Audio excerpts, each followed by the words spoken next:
आता पाहूया जिल्ह्यांमधल्या टॉप 9 बातम्या। अखंड वारकरी संप्रदायाला आस लागून असलेल्या आषाढी वारीची घोषणा। तुकोबांची पालखी 28 जूनला तर माऊलींची पालखी 29 जूनला पंढरीकडे प्रस्थान करणार।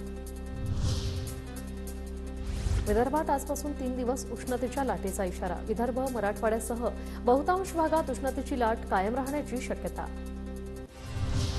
मराठवाड्यात 1424 टँकरने पाणीपुरवठा, 961 गावं आणि 345 वाड्यांचा समावेश। मराठवाड्यातील 12 लाख ग्रामस्थ तहानलेलेच। परभणीसह मराठवाड्यात पावसाचा अंदाज। संभावित पावसाचा धोका लक्षात घेत चारा संकलित करून सुरक्षित ठिकाणी ठेवण्याची शेतकऱ्यांची लगबग सुरू।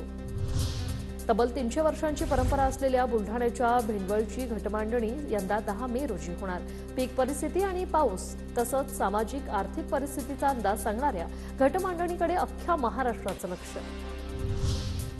वाशिम जिल्ह्यात फेब्रुवारी-मार्चमधील मदत आणि एप्रिलमधील पंचनामे रखडले। प्रशासन निवडणुकीच्या कामात व्यस्त, शेतकऱ्यांकडे दुर्लक्ष। धाराशिवच्या आई तुळजाभवानी मंदिरात चैत्र महिन्याच्या निमित्ताने भाविकांची गर्दी। वाढत्या तापमानामुळे मंदिर संस्थानाकडून पिण्याच्या पाण्याची सोय।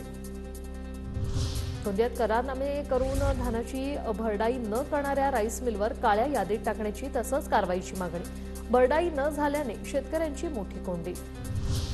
अजिंठा घाटात एसटी बस पलटल्याने अपघात। पुणे ते रावेर जाणारी बस घाटात पलटी।